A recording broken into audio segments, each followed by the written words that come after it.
From the age of 12, we were told that if boys pulled our hair or poked us with pencils, it meant that they liked us.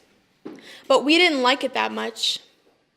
We were 13 years old when we would walk down the street and had men look from our feet to our face, and we listened as they completely replaced our identity from human to object.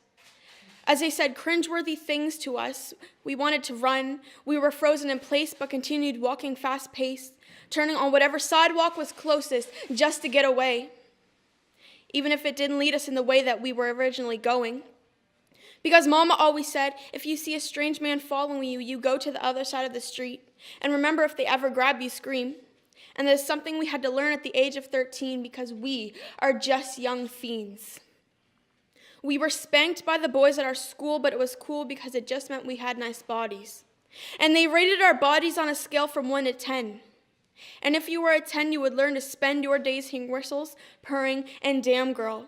Because if you were a damn girl, then that meant you weren't a damn girl at all. You were just a toy labeled, do whatever you want to me, even though I don't agree. And we had to watch what we wore because if too much shoulder was showing, we had to change our clothing because it distracted the boys from their learning. So the only thing that we were learning were tips and tricks to tie up our shirt so that it didn't hang too low, because that would show the guys that we want it. Because wearing shorts and tank tops meant that we were flaunting it. So when we were 16, we screamed because the men that followed us on the sidewalks finally caught up to us.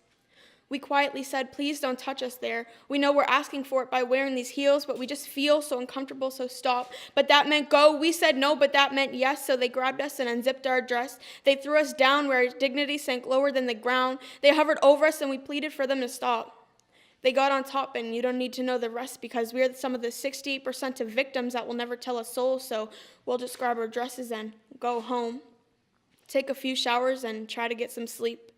In the morning, we will pick out the outfit that is most discreet because we want to make sure that no other man from the street thinks we look sweet enough to want to taste. We want to make sure we are as covered as possible so that our identities are not replaced with walking candy. And we will sit at the back of class where nobody will ask how our weekend was because if they ask, we might just burst into tears. And we will live in fear. We will run home so that we will never see the same men again that wait for us to be alone. We went from little boys poking us to men provoking us. We went from little boys pulling our ponytails to watching the trail of tears fall down our pillow every night because we knew once we fell asleep we would see the men in our dreams, nightmares that caught up to us on the sidewalk that night and left us bare. We went from playing with our toys to being toys ourselves. So boys will be boys, and us women will never tell.